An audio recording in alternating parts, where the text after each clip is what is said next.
Welcome to Kitemares and how to avoid them part 2. Let's look at the first kitemare and see what we can learn from it. Here we go! Goeie work.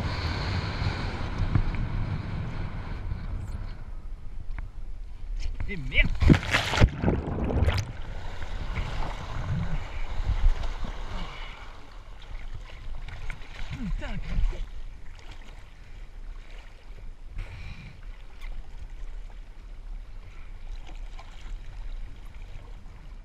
So what happened here is the kiter rode downwind at the speed of the wind or faster.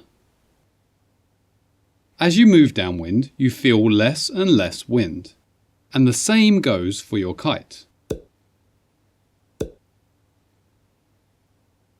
When you match the speed of the true wind, you feel no wind at all. The wind speed that's apparent to you is 0 knots. At around this point, a kite will definitely drop out of the sky. This is a classic foiling issue. Because foils have such extremely low drag, they can keep their speed even when riding downwind. Although this can happen in other situations. For example, if the wind is light and you're riding a wave downwind, you'll quickly find yourself with no apparent wind left. To avoid this, the kiter could have carved a tighter turn. They're doing a long turn, which is why they travel downwind so far. But if the turn was tighter, they would have not gone downwind so much. The lines would have felt slack for a moment, but there wouldn't have been enough time for the kite to drop. As the foiler crashes, they also start a death loop. This is because the centre lines are so slack, and the bar is tilted. The slack centre lines easily get caught behind a bar end. This holds the bar in steering position and makes the kite loop. The kiter is very quick to spot the problem. They eject the chicken loop, which is what they should do as a beginner or intermediate with a looping kite. In this case, the eject succeeds in stopping the kite. With the kite not steering itself anymore, the kiter is quick to reach the bar and fix the cause of their looping kite.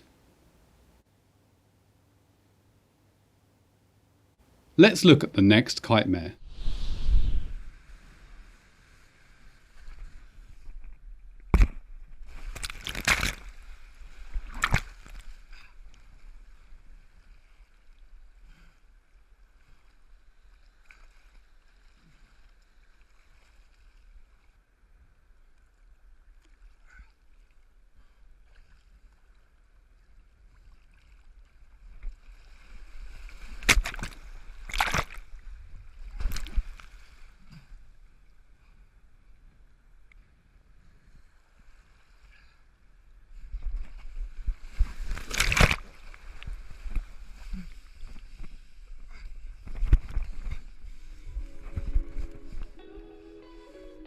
The kiter crashes after a trick attempt, which can happen, of course.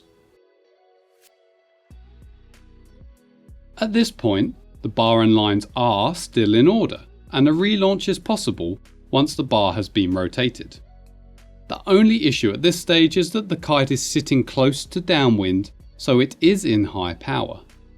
A more serious problem occurs, however, because the kiter is floating in the water and drifts slowly downwind, while the kite, on the other hand, reaches the beach and its leading edge gets stuck on the sand. As the kiter drifts downwind, the leading edge stays put and the trailing edge rolls back. That's why the kite ends up laying on the top side of its canopy. This is not what you want. To avoid this completely, the kiter could have practiced further out. Then, at this stage, they could have stood up, which would have prevented them drifting downwind towards the kite, and this would have enabled them to walk to the side, moving the kite out of high power. Once the kite rolled onto its top side, the lines were affected. With the kite rolled back, the steering lines become tense, and the centre lines become slack. Then, as the kiter tries to relaunch, the slack center lines easily get wrapped around the bar and hold the bar in steering position. This is what causes the kite to loop, just like in the previous Kitemare. This could have been avoided with basic line inspection. Before landing or launching, you must check your lines. You shouldn't be happy relaunching with your lines looking like this. If the kiter straightened out the center lines by hand, that would have prevented them getting caught behind the bar end. Let's look at the next issue. The kite loops a few times and the kiter ejects the chicken loop.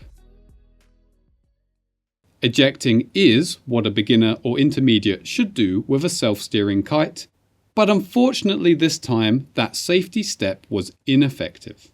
As soon as the chicken loop is ejected, there are plenty of visual clues that the kite has not flagged out. It should be laying flat, aligned with the wind and flapping loosely. This is called flagged out. Instead, the kite still has its flying shape, standing up perpendicular to the wind. Even worse, you can see the left wingtip is pulled in, so the kite is clearly about to steer itself. You can also tell the flag out failed because the bar has not slid along the safety line. The bar is jammed at the bottom of the safety line. For the kite to flag out, you generally need the bar to slide along the safety line a distance similar to the span of your kite. That didn't happen here, of course, and the kite keeps flying after the chicken loop was ejected. The kiter then makes the correct choice to eject the leash and free themselves from the kite. Let's look at the next Kitemare.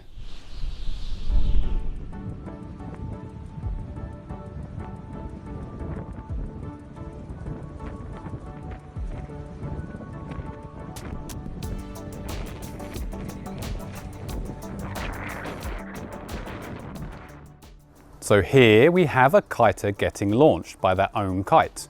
You often see this, but generally it's someone that's not taken lessons and who's manhandling the bar. They're steering aggressively, which makes the kite move fast and pull hard. Here, however, Laurent gets launched even though he's using very minimal steering inputs. He's only making small movements of the bar, yet still this results in a fast dive of the kite that drags him over the beach. The strong wind speed here is a factor, but it's not the only one. If we look a bit closer at the bar and lines, we can see a problem. Even with his bar out fully, the steering lines are taut. There is no slack in them. The steering lines are so taut, in fact, that the bar is pinned against the stopper. If your lines are this tense with the bar out, you really cannot control a kite safely. Firstly, this means you can't depower fully. The tense steering lines are increasing the angle of attack. Also, with tense steering lines, any small touch of the bar will immediately pull the wingtip and the kite will steer. On top of all this, with such tense steering lines, your setup will tend to steer itself. So you really must have slack in your steering lines with the bar out. To make sure the kite can achieve a low angle of attack across the wind, and to make sure the kite becomes unresponsive with the bar out.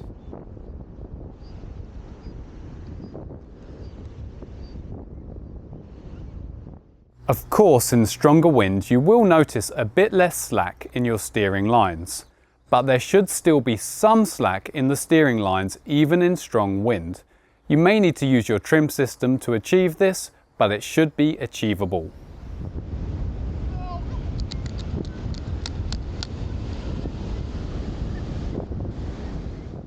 The next question you may well ask is, why are his lines like this?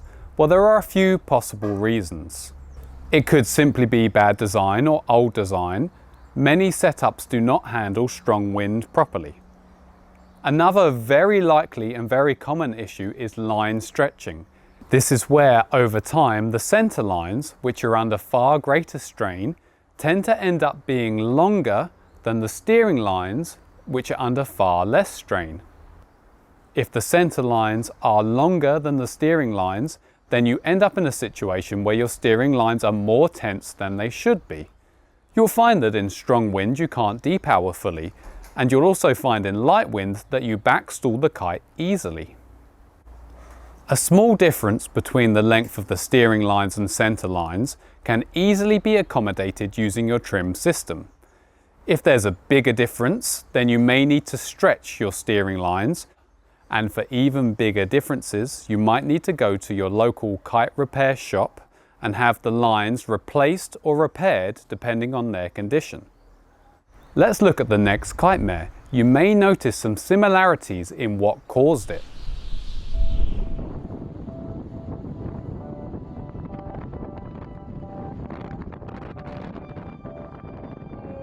So here, the kiter uses OK kite control.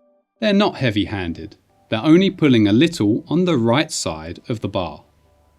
The kite should climb slowly, or maybe even drop back down with gravity with this little input on the right side of the bar. However, this kiter's minimal input gets the kite steering rapidly.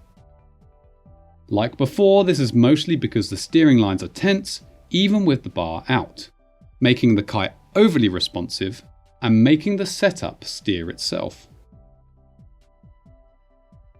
What's interesting here is that this problem is completely visible before the kite is even launched. With the launcher holding the kite, the steering lines are tense with the bar out. For someone with enough lessons or experience, this should fail a visual inspection. Before launching, you need to make sure everything looks in order. The centre lines should be unobstructed and straight. The steering lines should be unobstructed. The steering lines should bow with the bar out, and the steering lines should become tense as the bar moves in.